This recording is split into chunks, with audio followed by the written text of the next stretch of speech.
declaro abertos os trabalhos do Seminário Internacional Alternativas de Regulação Jurídica Eficiente de Recursos Energéticos, do primeiro seminário ítalo-brasileiro sobre inovações regulatórias em direitos fundamentais, desenvolvimento e sustentabilidade.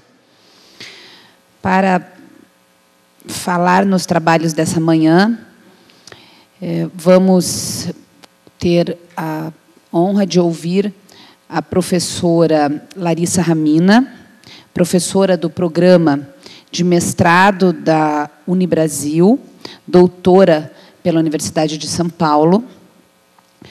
Na sequência, ouviremos o professor Guilherme Amintas Pazinato da Silva, professor de Direito da Energia, advogado da Itaipu Nacional, mestre em Direito do Estado pela Universidade Federal do Paraná e doutorando em Direito do Estado pela mesma Universidade Federal do Paraná. E, por último, ouviremos as palavras do professor Filippo Colapinto, professor de Direito Constitucional da Universidade Lung-Germain, doutorando em Direito Público pela Universidade de Pávia. Sem mais delongas, então, eu passo a palavra para tratar sobre o assunto a professora Larissa Ramina. Bom dia a todos e a todas. É um prazer estar aqui com vocês para tratar desse assunto que tanto nos importa em época de crise, né, que é a sustentabilidade e a crise ambiental. Eu intitulei a minha fala Déficit Democrático e Paradoxos na Ordem Jurídica Internacional Contemporânea, Crise Ambiental, Transição para a Matriz Energética Limpa e Regulação Internacional da Energia Nuclear. A minha área de estudo é o direito internacional, então eu parto para análise a partir desse ângulo. Bem, nós podemos dizer que há várias crises conjugadas nessa entrada do século XXI. Podemos enumerar a crise financeira especulativa nos Estados Unidos, a crise socioeconômica de âmbito mundial, a crise epistemológica sobre como a forma de se pensar o desenvolvimento econômico, também a crise conjuntural do capitalismo financeiro e, sobretudo, a crise ambiental, que remete à coevolução da espécie humana com a biosfera. Esse século XXI inicia-se mergulhado na maior crise ambiental da história da humanidade, como todos nós sabemos. E, por isso mesmo, se apresenta como um bom momento de reflexão sobre o esgotamento da era das energias fósseis ou sujas, que teve início a partir do século XVII com o carvão, o gás e o petróleo.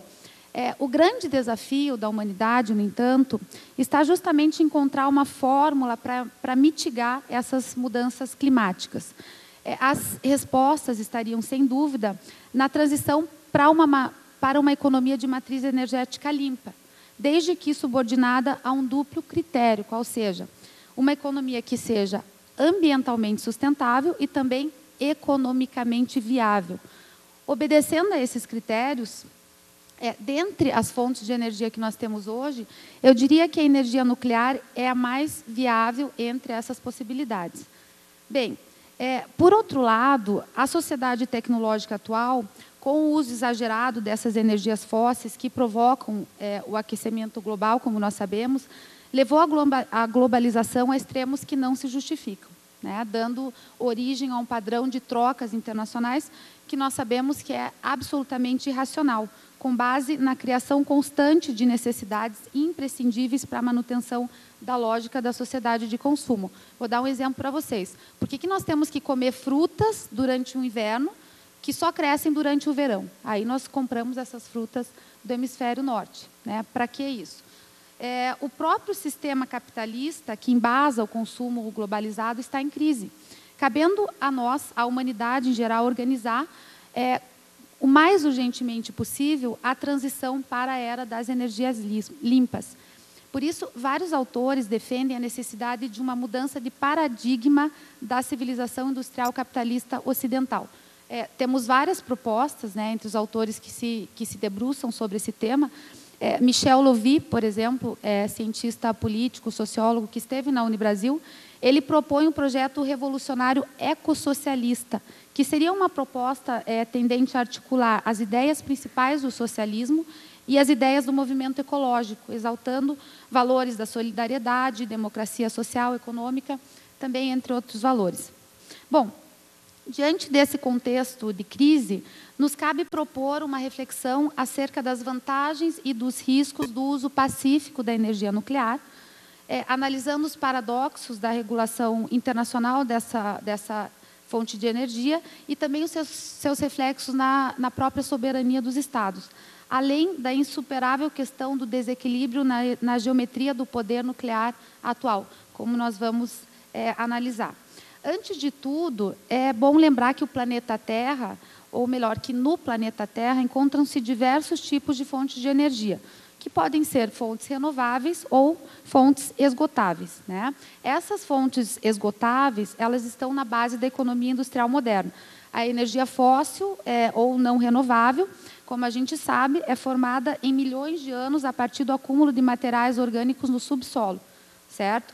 A geração de energia a partir dessas fontes provoca poluição, contribuindo com o aumento do efeito estufa e, por consequência, com o aquecimento global. Isso ocorre principalmente nos casos dos derivados de petróleo, quais sejam o diesel e a gasolina, e do carvão mineral, que se encontram em uma quantidade limitada no planeta, podendo, inclusive, esgotar-se caso não haja um consumo racional. Entre as fontes de energia renováveis, nós temos muitas, eu vou mencionar apenas alguma delas. A energia hidráulica é aquela mais utilizada no Brasil, é claro, em função da grande quantidade de rios que nós temos no nosso território.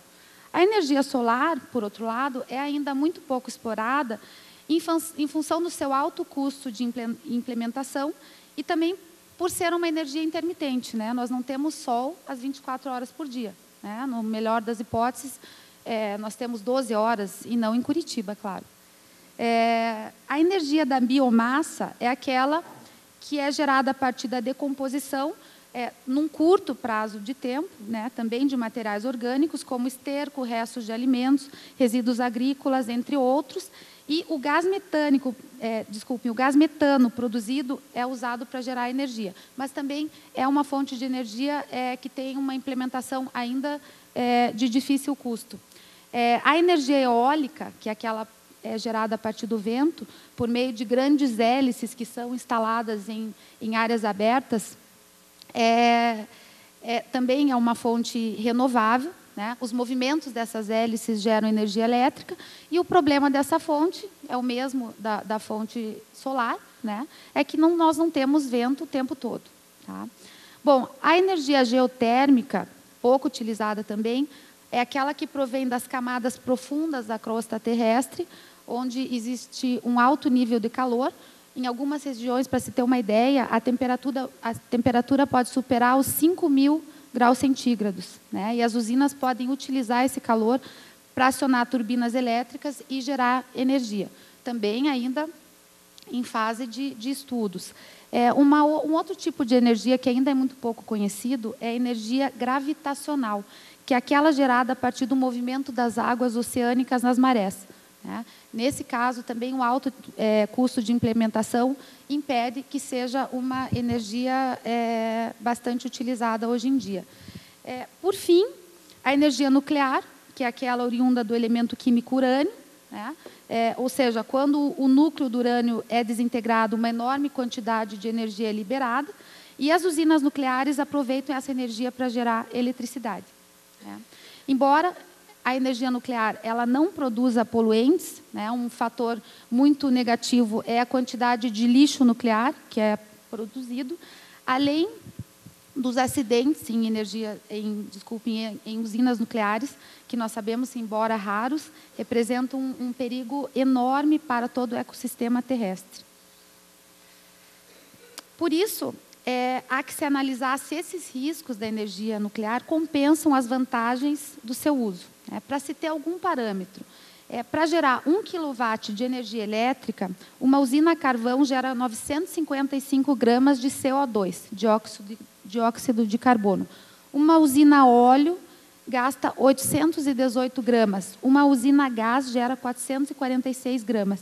E a usina nuclear, vejam só, 4 gramas de CO2. Então, é realmente surpreendente diferença. E a usina nuclear, comumente, ela é considerada mais segura do que, em geral, são as indústrias químicas.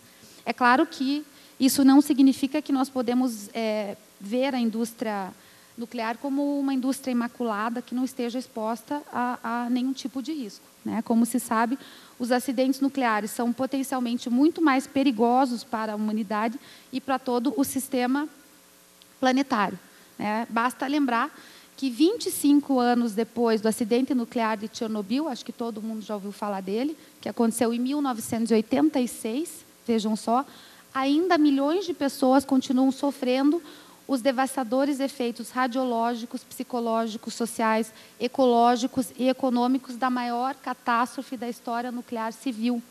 Esse desastre de Chernobyl, ele traz um elemento muito importante nas discussões sobre o uso da energia nuclear, certo? Porque esse desastre revela ao mundo que o uso civil da energia nuclear era capaz de produzir os mesmos efeitos do uso militar, ou seja, de uma bomba atômica, né? O acidente de Chernobyl, ele provoca a liberação de uma quantidade 400 vezes maior de radiação do que aquela que foi liberada pelas bombas despejadas sobre Hiroshima e Nagasaki no final da Segunda Guerra Mundial. Por uma infeliz coincidência, em 2011, numa data muito próxima ao acidente de Chernobyl, nós tivemos o vazamento dos reatores da usina nuclear de Fukushima, né, resultante de um terremoto de grande magnitude que atingiu o Japão. Essa tragédia em Fukushima, ela fomentou o debate acerca da viabilidade da energia limpa como alternativa à energia derivada de recursos fósseis. Hoje, nós temos em torno de 400 centrais nucleares no mundo, que, sem dúvida alguma, significam 400 focos de riscos de desastres nucleares. Então, é fato que esse debate acerca do futuro da energia nuclear deve necessariamente envolver os mais diversos setores da sociedade, uma vez que o assunto certamente ultrapassa a mera questão estratégico-energética, porque afeta de pleno a saúde pública e também o ecossistema planetário. Não se trata, portanto, nessa fala, de ignorar os riscos inerentes à utilização da energia nuclear para fins pacíficos. Todavia, como eu já mencionei, a energia nuclear hoje ela aparece como a mais viável entre as fontes de energia renováveis, a mais viável, né, economicamente. Um argumento interessante sustenta que a energia nuclear causa calamidades apenas em casos de acidentes, ao passo que o carvão causa calamidades sempre, ou seja, mesmo quando não há acidentes, mesmo quando ele está funcionando adequadamente. De mais a mais, o carvão funciona com muito mais frequência do que a energia nuclear apresenta problemas, o que nos leva a concluir que mesmo em caso de acidentes nucleares, o mal causado ao planeta seria menor do que aquele causado pelas usinas que queimam carvão operando normalmente, certo? Isso seria um argumento. Foge, no entanto, ao objeto dessa apresentação, a análise dessa equação muito complexa entre as vantagens e as desvantagens do uso pacífico da energia nuclear. O foco emergencial, nós sabemos, está na crise ambiental, né, que urge pela transição rumo a matrizes energéticas limpas, entre as quais, no presente momento, a energia nuclear ela se apresenta como a mais viável do ponto de vista econômico. Com relação às reservas de urânio, 81% dessas reservas conhecidas hoje se encontram em 6 países, sendo que 5 companhias, 5 apenas, companhias no mundo produzem 71% do urânio enriquecido.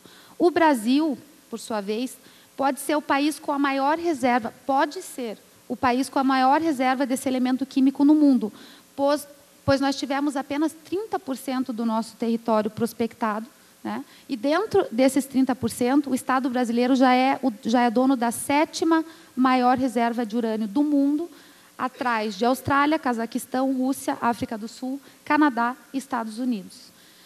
Bom, nós podemos, então, imaginar que, a partir da análise dos outros 70% do território, são muito grandes as chances de que o Brasil torne-se o segundo, ou, quem sabe, até o primeiro no ranking mundial, o que resultaria na independência energética do país e em uma nova condição de futuro exportador dessa matriz.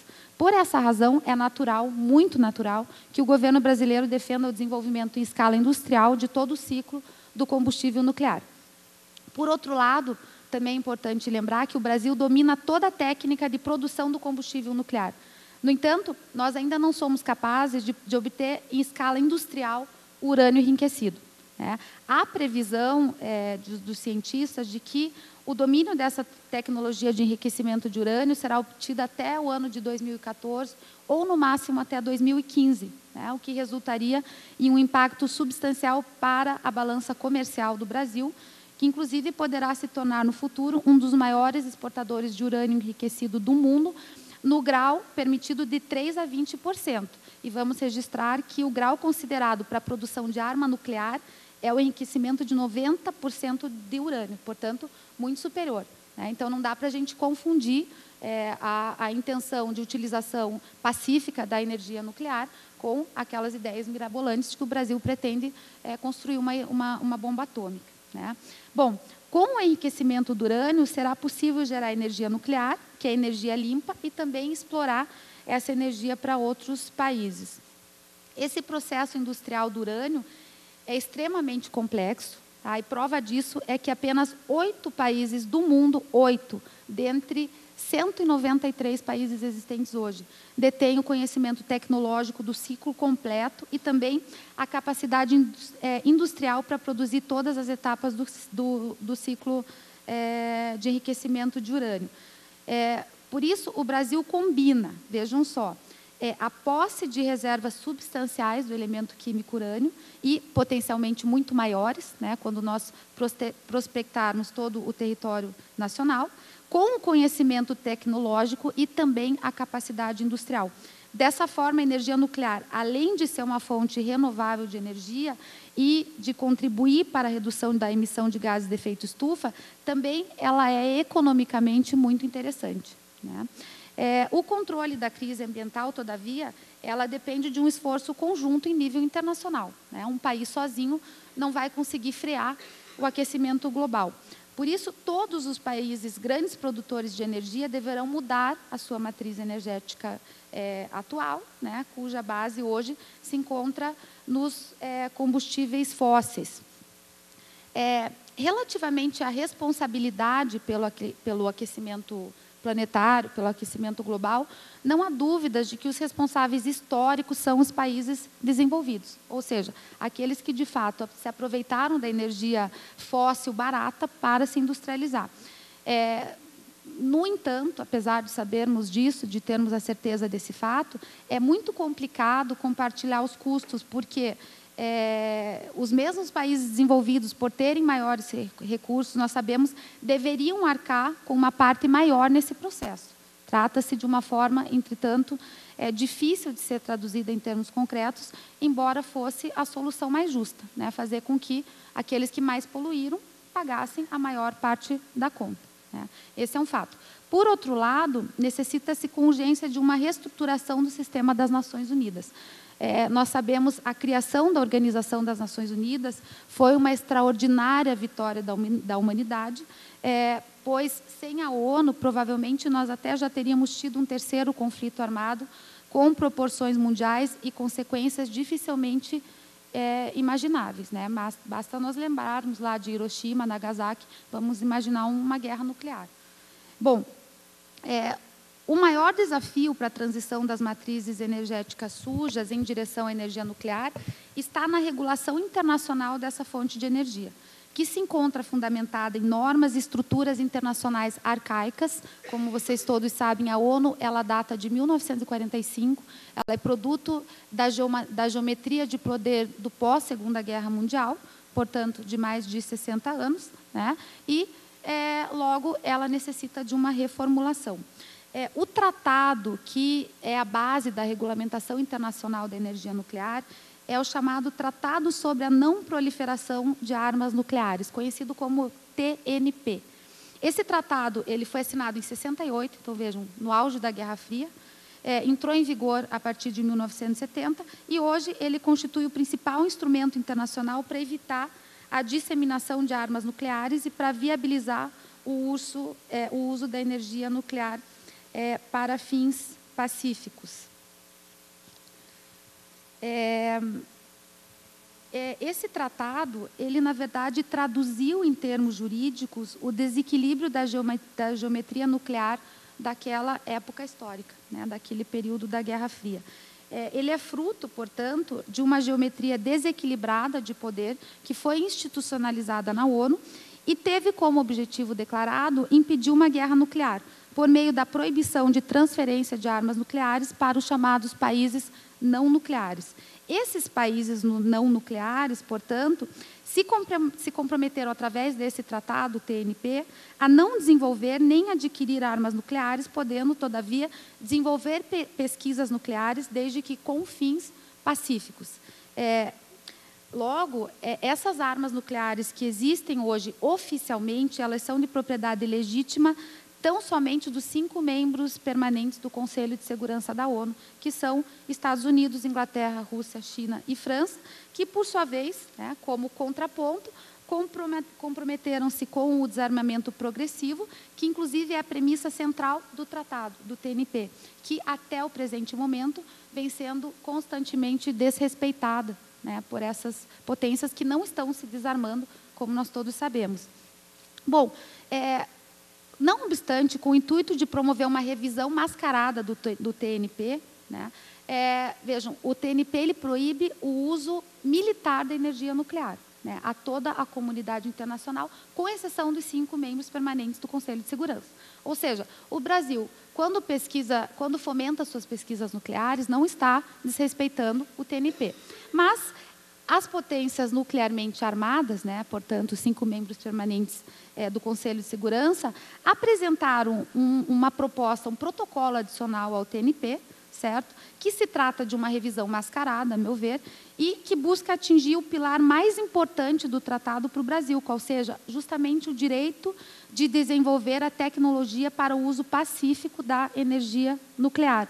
Ou seja, esse protocolo adicional ele pretende impor não apenas o oligopólio sobre os usos militares da energia nuclear, como também sobre os usos pacíficos dessa fonte de energia, tornando dessa forma os países não nucleares ainda mais vulneráveis economicamente e ainda mais dependentes da tecnologia dos países centrais para combater a crise ambiental.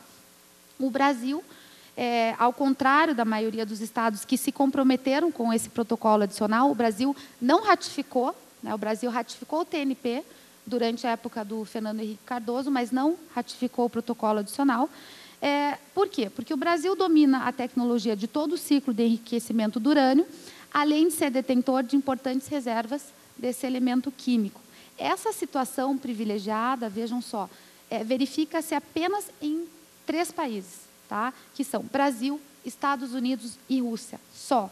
E esses 3 estados, portanto, certamente desempenharão um papel fundamental na reestruturação da economia livre de carbono. No caso brasileiro, portanto, eu entendo que a possibilidade de adesão ao referido protocolo adicional, ao TNP, deverá ser totalmente afastada, com o objetivo de estruturar a economia nacional em direção à transição para matrizes energéticas livres de carbono e ambientalmente sustentáveis, portanto, como é o caso da energia nuclear.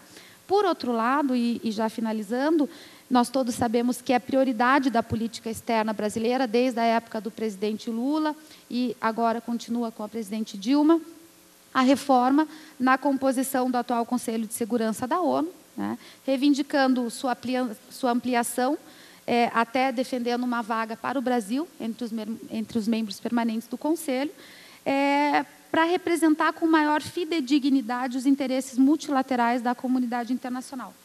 O Brasil, portanto, entende que só a construção ou a reconstrução de uma nova ordem internacional com uma distribuição mais equilibrada e igualitária em termos de poder e de recursos poderá auxiliar de uma forma eficiente no combate ao aquecimento global, em direção a uma economia livre do carbono e na eliminação de todos os arsenais nucleares que existem hoje no mundo. É isso, muito obrigada.